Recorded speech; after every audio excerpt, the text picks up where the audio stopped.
लघु प्रतिक्रमण विधि या इरिया वहिया की विधि।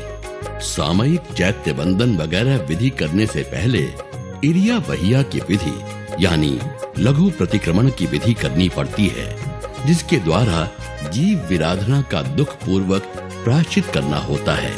सबसे पहले एक खमासमण देकर दोनों हाथ जोड़कर सिर झुकाकर योग मुद्रा में इरिया वहियम सूत्र बोलिए।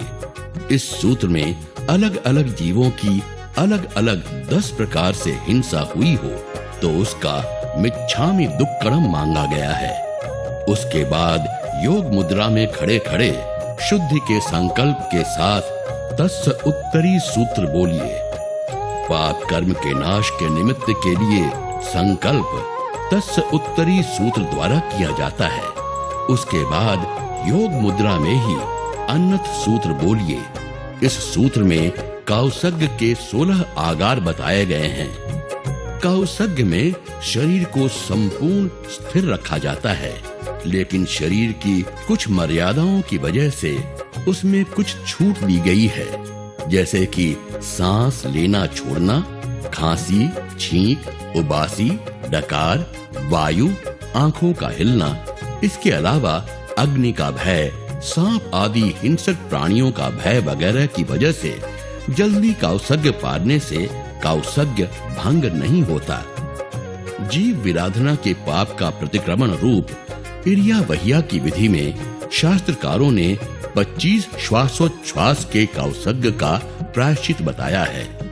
अगर एक पद को एक श्वासोच्छ्वास के बराबर मान लें तो 25 पद कौसग्ग की मर्यादा है और इसीलिए एक लोगस के कौसग्ग में चंदेसु निम्न लयरा तक कौसग्ग करना होता है। जब तक नमो अरिहंताणम कहकर कौसग्ग न पारें तब तक शरीर को एक ही स्थान पर स्थिर रखें, संपूर्ण मौन रखकर शुभ ध्यान में रहें। अप्पाणम वो सिरामी बोलकर तुरंत कौसग्ग मुद्रा में आकर शुभ ध्यान करने रूप एक लोगस चंदेसु निम्न लहरा तक या न आए तो 4 नवकार का कौसग्ग करें। कौसग्ग मुद्रा में स्थिर सीधे खड़े रहें। 2 पैरों के अंगूठों के बीच 4 उंगली और पैरों की एड़ियों के बीच 2 उंगलियों का अंतर रखें। दोनों हाथ घुटनों की ओर लटका कर रखें। दाएं हाथ में चरौले की डंडी को बीच में से पकड़ें, जिससे वो सामने की ओर रहे।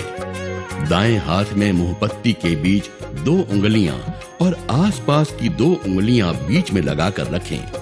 होंठ बंद रखें। दांतों के जबड़े एक दूसरे को छूने न पाएं और जीभ को कहीं भी छुए बगैर बीच में स्थिर रखें। आंखों को स्थापना जी या नाक पर स्थिर रखें। कंधों को न हिलाएं, गर्दन न हिलाएं और किसी भी प्रकार के खंभे या दीवार का सहारा न लें। कौसग्ग की गिनती के लिए माला, काउंटर या उंगलियों का उपयोग न करें, परंतु मन की एकाग्रता से गिनती करें। नमो अरिहंताणम बोलकर कौसग्ग पार कर प्रगट लोगस बोलिए। कौसग्ग पूरा होते ही प्रायश्चित के द्वारा मिली शुद्धि का आनंद अलौकिक होता है। इरिया वहियम सूत्र कैसे एक बाल मुनि को केवल्य दिलाता है वो देखते हैं। एक बार घर पर गोचरी के लिए पधारे गौतम स्वामी को छोड़ने के लिए बालक अयिमुत्ता ने संसार की असारता और पापों की भयानकता वाली बातें सुनी। ये सुनकर उसकी आत्मा में वैराग्य भावना जगी। महावीर प्रभु की देशना सुनते ही वैराग्य और भी मजबूत हुआ और उसने दीक्षा लेने का संकल्प किया। माता को बताने पर माता ने अनुमति दी और कहा कि दीक्षा लेने के बाद कभी भी पाप मत करना और यदि गलती से हो जाए तो गुरु महाराज के पास जाकर प्रायश्चित करके शुद्ध बनना। शुभ मुहूर्त पर दीक्षा ग्रहण करने के बाद अयिमुत्ता मुनि गुरु की सेवा में लीन हुए और स्वाध्याय में तल्लीन हुए। एक बार अयिमुत्ता मुनि अन्य वरिष्ठ साधुओं के साथ ठल्ले के लिए गांव के बाहर गए थे। दूसरे मुनिवर जल्दी लौट आए और गांव के पास राह देखने लगे। लौटते वक्त अयमुत्ता मुनि ने बारिश की वजह से पानी से भरे गड्ढे में कागज की नाव तैराते कुछ बच्चों को मजे करते देखा और बाल सहज वृत्ति से अयमुत्ता मुनि ने अपने पास रखी एक लकड़ी की पाथरी पानी में छोड़ी और कहने लगे, देखो मेरी नाव सबसे आगे है, देखो। ये कहते हुए अयमुत्ता मुनि खुश होकर नाचने लगे। इतनी देर में वरिष्ठ मुनि वहां पहुंचे और ये दृश्य देखकर उन्होंने कहा, बाल मुनि, ये आपने क्या कर दिया? कच्चे पानी की हर बूंद में असंख्य जीव होते हैं और इस पात्री ने तैरते हुए उन असंख्य जीवों की हिंसा की है। जीव हिंसा का कितना बड़ा पाप हो गया आपसे।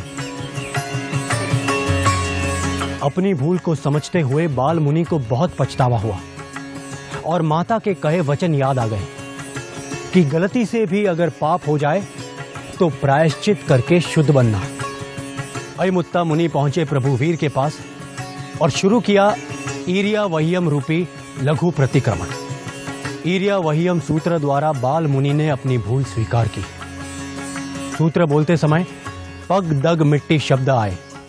पानी मिट्टी के जीवों की मैंने हत्या की हो तो मैं उसका मिच्छामी दुक्कड़म करता हूं।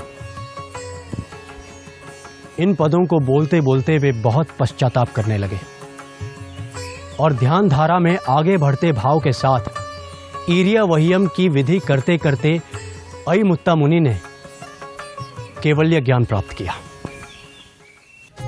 जिनके उपकार से स्वयं पापों से मुक्त हुआ है, उन अरिहंत भगवंतों को याद करने के लिए लोकगत सूत्र प्रकट बोला जाता है।